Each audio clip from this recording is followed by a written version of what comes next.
Make sure you pick up my 2 books that's in Amazon right now. The first one is Passive Aggressive Racism and the System of White Supremacy. And I talk about in that particular book how the system of white supremacy really runs and on our daily lives here in America. In our latest book, 7 Steps to Decolonize the Mind, we go through those steps to try to deprogram you from the system of white supremacy. Make sure you can pick up those books on Amazon.com.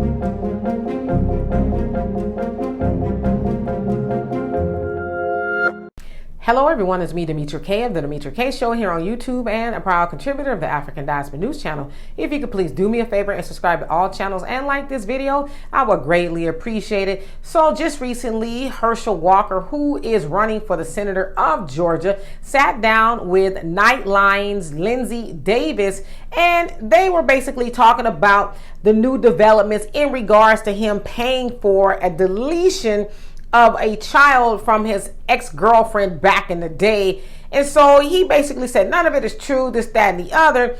But toward the end of the interview, he got very emotional. Check it out. You're really passionate about this. I am. I told everyone, I'm not running because I want to be a senator. I'm running because I'm sick and tired.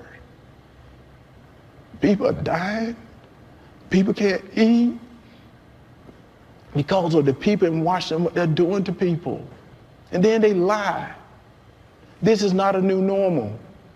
Let's get it straight. This is not a new normal. The emotion that you're feeling, where's that coming from? Well, that comes from me being a competitor. I work. And they ask me, if I'm ready for this, I'm ready for this.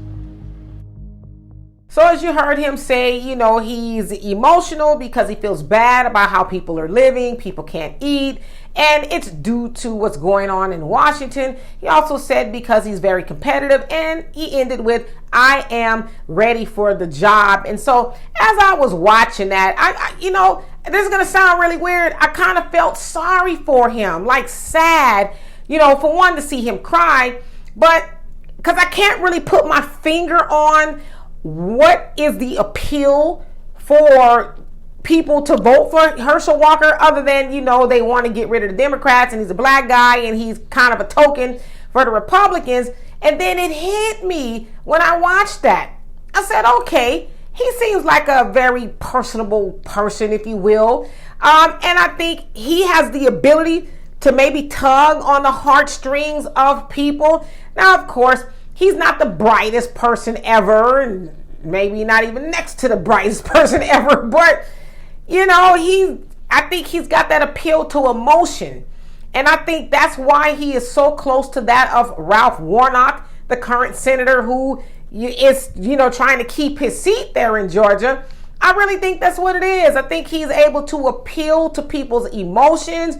And don't ever underestimate the appeal to emotions, right? Because there's a lot of people in history that's been able to do things to other people, large groups of people. As a matter of fact, you can think about somebody like Jim Jones when he took a lot of our people to Guyana.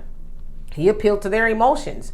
And there's so many other examples. And so I'm not likening Herschel Walker to Jim Jones, but I'm saying I think I'm understanding why people feel so drawn to him. I think that's part of it. I don't know. Y'all tell me, am I missing something here? But of course, there will be a debate, and maybe by the time y'all see this, the debate between him and Ralph Warnock would have taken place. Of course, people are gloating and celebrating, saying that Ralph Warnock is going to mop the floor with him. Oh, it's going to be easy. Herschel Walker is, you know, stupid is what people are saying. But my thing is, I think a lot of times people overestimate in thinking that, oh, all you have to be is smart. Yeah, you can be smart, but you also have to be able to connect with people. And in this case, Ralph Warnock has to be able to connect with people like it seems as though Herschel Walker has been able to do, because just being smart, that's one thing, but being able to connect with people on an emotional level, that's another thing. And of course, we see that Ralph Warnock is not really want to connect, especially with black people on an emotional level, because we saw how he did Brother Marcel Dixon when he went to ask him, hey, what about reparations? He acted like he didn't even see Brother Dixon. So anyway, y'all tell me what you think of this. And for more insightful commentary, please subscribe to this channel and my channel, The Demetra Kaye Show, here on YouTube. Peace. On average, the black dollar circulates for about 6 hours in the black community. We need to do better as a community to support black-owned businesses, but that's sometimes easier said than done. Before we can support black-owned businesses, we need a readily available economic search engine to be able to find those black businesses to support in our communities. The Essential Black Business app is the answer to that question. The EVA is always on the community side, meeting the community's needs with easy access.